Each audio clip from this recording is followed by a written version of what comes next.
The first gunshot of the evening split the air as Prudence Owens ran through the dusty streets of Silver Creek, Arizona. 1878. Her flaxen hair had come loose from its careful pins, and her blue dress bore a dark stain on the sleeve where Henry Danvers' unwanted hands had gripped her. The full moon cast long shadows as she fled, not from the law, but from the humiliation of what had just transpired at the town's only saloon. "Miss Owens, stop this instant!" The voice of Reverend Thaddeus Wilcox thundered behind her, his footfalls heavy on the packed dirt road. Prudence didn't slow down. The Reverend had witnessed her slap Henry Danvers' face when he tried to force himself upon her in the back room of the Silver Dollar. Instead of offering help, the preacher had looked at her with contempt, as though she had invited such treatment. She rounded the corner near the livery stable, her lungs burning. The night air was cool against her flushed cheeks, and she could hear voices growing behind her. A small crowd had gathered, drawn by the commotion. Prudence knew what would come next. In a town like Silver Creek, a woman's reputation was as fragile as spun glass, and hers had just been shattered. A strong hand caught her arm, pulling her into the shadow of the blacksmith shop. Prudence opened her mouth to scream, but another hand gently covered her lips. "Easy now," a deep voice murmured. "I ain't aiming to hurt you." The hands released her, and Prudence found herself staring up at a tall man she'd never seen before. His face was partially shadowed by a wide-brimmed hat, but she could make out a strong jaw covered with several days' worth of stubble. "Who are you?" she demanded, taking a step back. "Colton Zachary," he replied, tipping his hat slightly. "Just rode in this afternoon." "Now, if you don't mind my saying so, you look like you're in a heap of trouble." Before she could respond, the Reverend's voice boomed from around the corner. "The woman is a disgrace, flaunting herself at the saloon, enticing married men.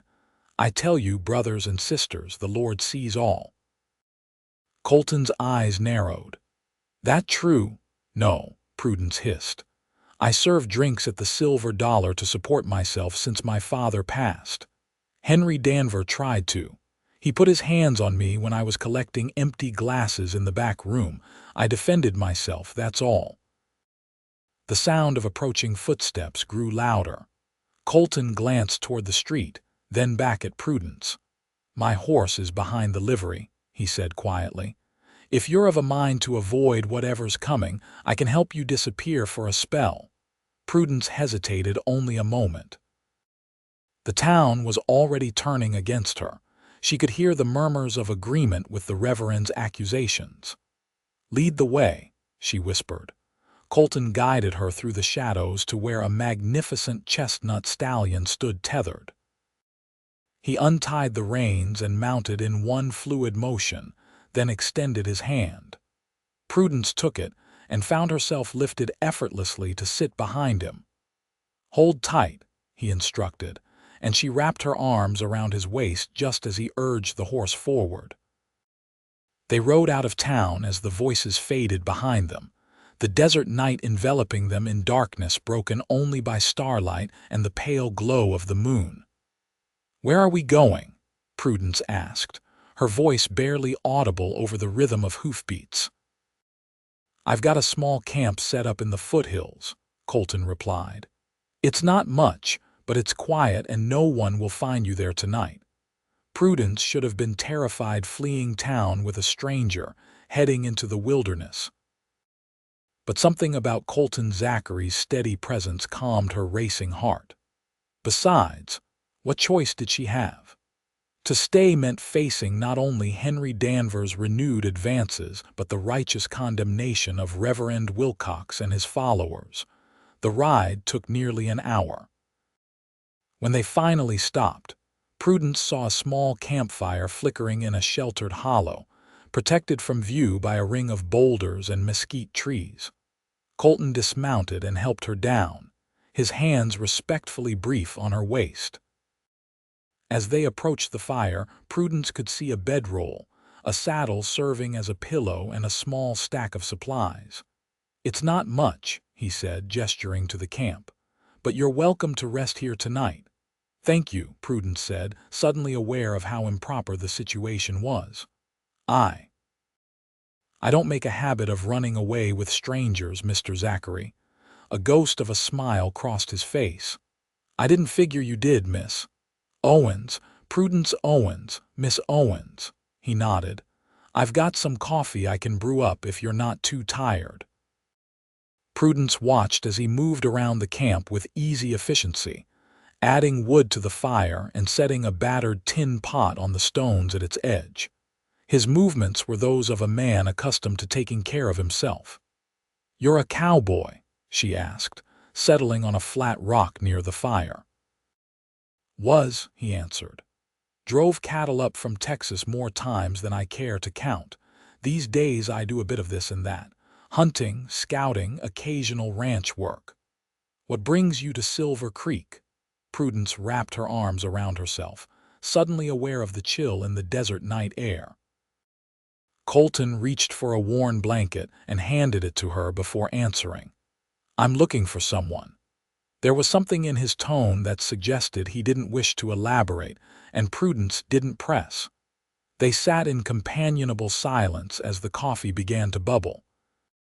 "That preacher back there," Colton said finally, pouring the strong, black liquid into 2 tin cups. "He seemed mighty sure of your character for a man of God." "Reverend Wilcox sees sin everywhere he looks," Prudence said bitterly, accepting the cup he offered. "Especially in women who don't fit his narrow view of propriety." "And you don't fit." Prudence stared into the fire. "My father was the town doctor. When he died last year, I had no family and few options. Working at the saloon pays better than taking in laundry or sewing, and the owner, Mrs. Hollister, is fair to her girls. The reverend has been preaching against me since my first day there, saying I'm leading men astray and corrupting the town's morals." "Seems to me the men make their own choices about being led astray," Colton remarked. "Try telling Reverend Wilcox that," Prudence sighed. "In his sermons, women are either saints or sinners with nothing in between." Colton's jaw tightened. "I've known preachers like that, quick to judge, slow to understand. What about you, Mr. Zachary? Are you a religious man?" "I've seen too much to believe in the kind of God that Reverend Wilcox preaches about," Colton said after a moment. "If there is a higher power, I reckon he cares more about how we treat each other than about rules made by men." They talked well into the night, the fire burning low as Prudence shared stories of growing up in Silver Creek, helping her father with his medical practice, and the changes in how people treated her after his death and her employment at the saloon. Colton spoke less, but when he did, his words painted vivid pictures of the open plains, cattle drives, and the solitude of a life spent mostly outdoors. When Prudence's eyelids began to droop, Colton insisted she take his bedroll while he kept watch. "What about you?" she asked, hesitating beside the rough blankets. "I don't sleep much," he replied, settling against his saddle with his rifle across his knees. "Old habit from too many nights on the trail." Despite her extraordinary circumstances, Prudence fell into a deep sleep, lulled by the crackling fire and the distant call of a coyote. Dawn was breaking when she awoke, the eastern sky painted in bands of pink and gold. Colton was already up, cooking something that smelled delicious over the rekindled fire. "Hope you're hungry," he said when he noticed her stirring. "It's just bacon and beans, but it'll keep you going." They ate in comfortable silence, the desert gradually coming alive around them as the sun rose higher. When they had finished, Prudence knew it was time to make a decision. "I should go back," she said reluctantly. "I can't run forever, and I have belongings at my boarding house, my father's medical books, my mother's locket. Things I can't replace." Colton nodded, his expression unreadable. I'll take you. The ride back to Silver Creek was slower than their nighttime escape. Prudence was acutely aware of Colton's solid presence before her, of her arms around his waist, of the strange intimacy that had developed between them in such a short time. As they approached the outskirts of town, Colton reined in his horse. "Best if we don't ride straight down Main Street," he said. "Where's your boarding house?" Prudence directed him to a narrow lane behind the general store, where a modest two-story building housed several single women and widows under the watchful eye of Mrs. Templeton, a stern but fair widow herself. They dismounted in the small backyard, and Prudence found herself reluctant to say goodbye to this mysterious man who had shown her such unexpected kindness. "Thank you, Mr. Zachary," she said formally, extending her hand. "I'm not sure what would have happened if you hadn't intervened last night."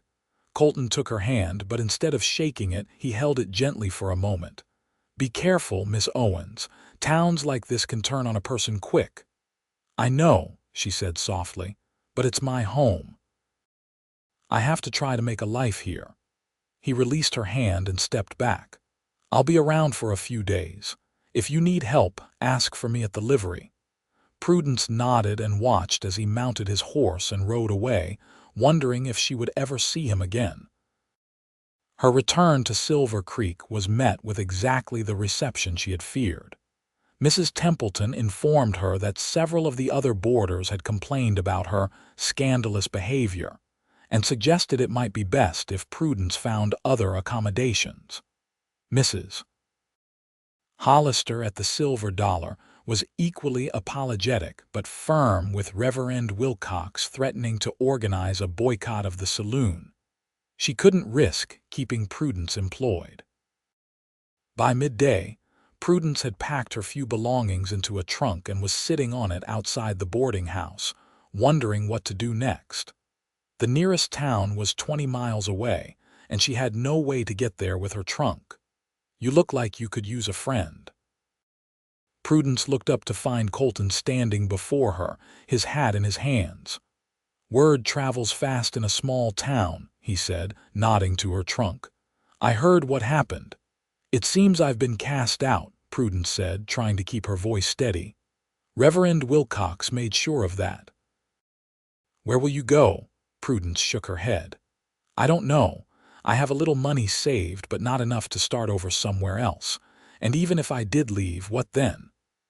"Another small town with another preacher ready to condemn a woman for making her own way." Colton was silent for a moment, his eyes thoughtful. "There's a church service this afternoon," he said finally. "I heard folks talking about it at the livery. Seems Reverend Wilcox is planning to preach about the dangers of moral corruption in Silver Creek." "Of course he is," Prudence said bitterly. "I think we should attend," Colton said, a strange light in his eyes. "What? Why would I subject myself to that?" "Because running away lets them win," he said simply. "And because I have a feeling about how things might unfold." Prudence wanted to refuse, to protect what little dignity she had left, but there was something compelling about Colton's quiet confidence. "All right," she said at last. "But what about my trunk?" "I'll take it to the livery for safekeeping. No one will bother it there." 2 hours later, Prudence found herself walking beside Colton toward Silver Creek's only church, a white painted wooden building with a modest steeple. She had changed into her Sunday best, a lavender dress with a high collar that had been her mother's, and Colton wore a clean shirt and had trimmed his beard. The congregation fell silent as they entered, whispers erupting in their wake as they took seats in the very back pew. Prudence kept her eyes forward, her spine straight, though her heart was pounding so hard she was sure everyone could hear it. Reverend Wilcox entered from a side door, his face darkening when he spotted Prudence. He straightened his collar, opened his Bible with dramatic flair, and began the service. After a few hymns and announcements, he launched into his sermon, his voice rising and falling with practiced intensity. Today, brothers and sisters, I want to speak about the insidious nature of sin in our community, he began, his eyes repeatedly drifting to where Prudence sat. About how evil can disguise itself in seemingly innocent forms, tempting good men away from the path of righteousness. The sermon grew increasingly pointed, with thinly veiled references to fallen women and dens of iniquity. Several congregants turned to stare openly at Prudence, some nodding in agreement with the reverend's words. "And so I say to you," Reverend Wilcox thundered, pointing a finger directly at Prudence, "the sinners among us must be cast out. Like Eve in the garden, they bring temptation and ruin to all they touch." Prudence felt her face burn with humiliation. She started to rise, intending to flee the church in this final public shaming, but Colton's hand on her arm stopped her. "Wait," he whispered. Before she could respond, he stood, his tall figure commanding immediate attention. "Excuse me, Reverend," he called out, his voice carrying easily in the suddenly silent church. "I have a question about your sermon." Reverend Wilcox paused, clearly annoyed at the interruption. "This is not a time for questions, sir. If you wish to discuss theological matters, you may visit me after the service." "It can't wait," Colton said calmly. "You just called Miss Owens a sinner, condemned her in front of the entire town. I'm wondering where in your Bible it says a woman defending herself against unwanted advances is committing a sin." The Reverend's face flushed. "I did not name anyone specifically. You didn't have to," Colton cut in. "Everyone here knows who you meant. And everyone should also know that Henry Danver tried to force himself on Miss Owens at the saloon. She slapped him to protect herself, as any woman would." Murmurs spread through the congregation. Prudence noticed Mrs. Danver turning to glare at her husband, who suddenly seemed very interested in the hymnal in his hands. "The saloon is no place for a respectable woman," Reverend Wilcox retorted. "By placing herself in such an environment, she invited nothing." Colton's voice hardened. "She was working to support herself after her father's death, the same father who treated many of you and your children when you were sick or injured." He looked around at the congregation. "How many of you owe your lives to Dr. Owens, and this is how you repay his memory? By condemning his daughter for trying to survive." Several people shifted uncomfortably in their seats. Prudence saw Mrs. Miller, whose difficult childbirth her father had attended just months before his death, looking down at her hands in apparent shame. "The Bible speaks clearly about women who lead men astray," Reverend Wilcox insisted, though with less conviction. "The Bible also speaks about judging others," Colton replied.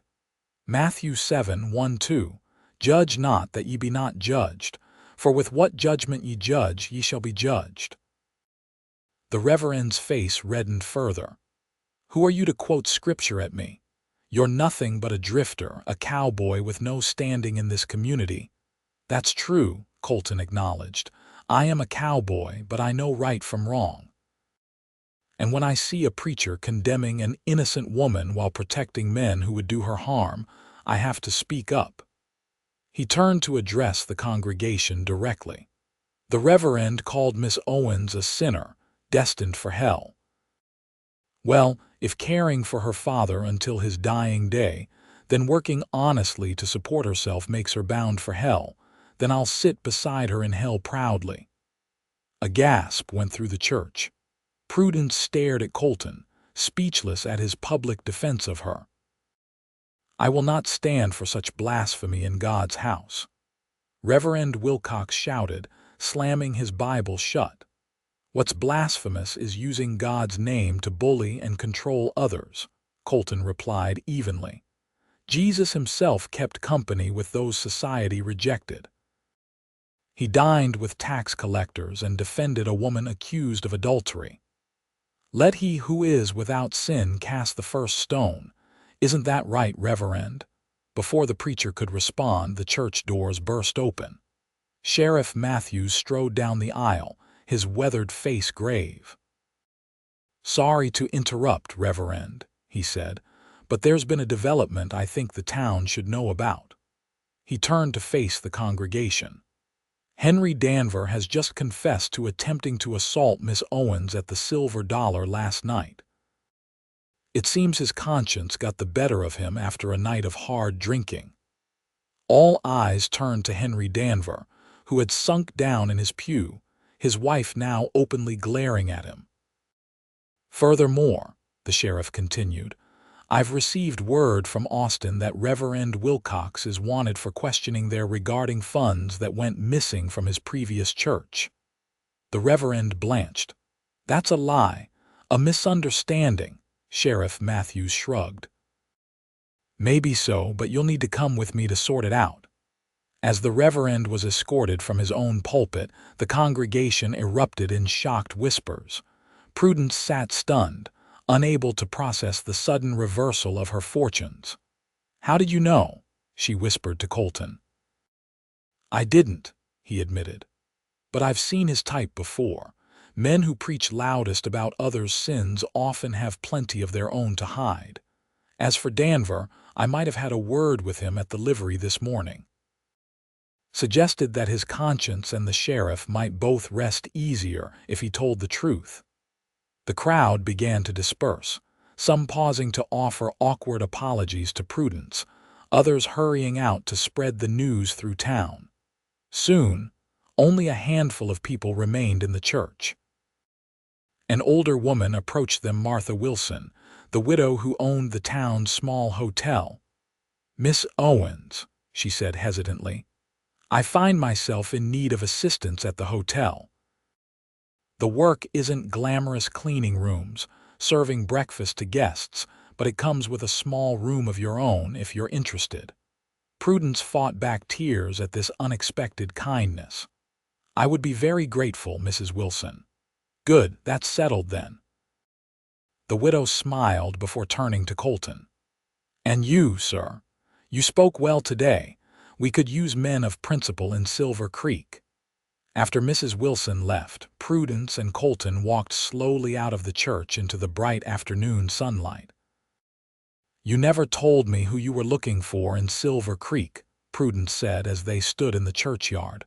Colton looked at her, his expression softening. "My sister. She wrote to me a year ago that she was marrying a preacher and moving to Arizona Territory. Then her letters stopped. When I heard rumors about a preacher in Silver Creek who kept tight control over his congregation, especially the women, I came to investigate." "Your sister, what's her name?" "Margaret," he replied. "I doubt she's here now, given what we've learned about Reverend Wilcox. But I need to be certain before I move on." Prudence felt a pang at the thought of him leaving. In just one day, this stranger had defended her, believed in her when no one else would. "Will you stay? At least for a little while?" she asked, surprising herself with her boldness. Colton studied her face. "I hadn't planned to, but Silver Creek might grow on me." In the days that followed, Silver Creek underwent a transformation. With Reverend Wilcox gone, escorted back to Texas to face charges, the atmosphere in town lightened. People who had been cowed by his judgmental preaching began to remember the community they had once been. Prudence thrived in her new position at the hotel. Mrs. Wilson proved to be a fair employer and a good friend, often sharing stories of Dr. Owens' kindness when he had treated her late husband. Colton found work at the livery, his way with horses quickly earning him the respect of the owner. In the evenings, he would often walk Prudence home from the hotel, their conversations growing deeper and more personal with each passing day. He told her of his search for Margaret, how he had tracked her across 3 states based on fragments of information. Prudence, in turn, shared memories of her father, of learning to stitch wounds and set bones at his side, dreams she had abandoned after his death. One evening, As they sat on the small porch of the hotel after closing, Prudence found the courage to ask the question that had been on her mind. "Did you mean what you said in the church, about sitting beside me in hell proudly?" Colton took her hand, his calloused fingers gentle against her skin. "Every word, though I'm less convinced than ever that's where you're headed." "And what about you?" she asked softly. "Are you staying in Silver Creek now that you know your sister isn't here?" "I sent telegrams to a few other towns where Wilcox was known to preach," he replied. "Got word back yesterday. Margaret is safe in Tucson, married to a different preacher altogether. A good man by all accounts.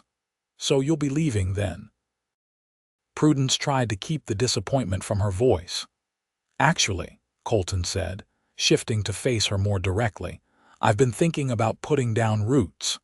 The livery owner is getting on in years, talking about selling the business, and Silver Creek seems to be changing for the better." Hope bloomed in Prudence's heart. "It would be nice to have you stay. Just nice." There was a teasing note in his voice as he leaned closer. "Very nice," she amended, her pulse quickening as his face neared hers. Their first kiss was gentle, a tentative exploration that quickly deepened into something more meaningful. When they finally parted, Prudence felt as though something fundamental had shifted in her world. "I never expected to find you," Colton whispered, his forehead resting against hers. "When I rode into Silver Creek, I was looking for my sister, not—" "Not what?" Prudence prompted when he hesitated. "Not the woman I want to spend my life with," he finished simply. Spring turned to summer and summer to fall. Silver Creek welcomed a new preacher, a younger man with a more compassionate interpretation of Scripture. Colton bought the livery and expanded it, adding a small veterinary practice where Prudence could use the medical skills her father had taught her to treat the town's animals. They were married on a crisp October day, with half the town in attendance. Even Mrs. Danver came, though her husband had left Silver Creek shortly after the church confrontation, his reputation in tatters. As they exchanged vows, Prudence reflected on how drastically her life had changed in just a few months, from outcast to respected business owner, from lonely survivor to beloved wife. Later, at their small reception at the hotel, Sheriff Matthews raised a toast to the couple. "To Colton and Prudence," he said, glass held high, "who remind us that true judgment comes not from what others think of us, but from how we treat each other." Colton squeezed Prudence's hand under the table, and she leaned against his shoulder, content in the knowledge that whatever challenges life might bring, they would face them together in this world, and if necessary, in the next. "I love you," he whispered against her hair. "Enough to sit beside me in hell," she teased, remembering his bold declaration in the church. "In hell, in heaven, or right here in Silver Creek," he answered, his eyes full of promise. "Proudly and for all my days."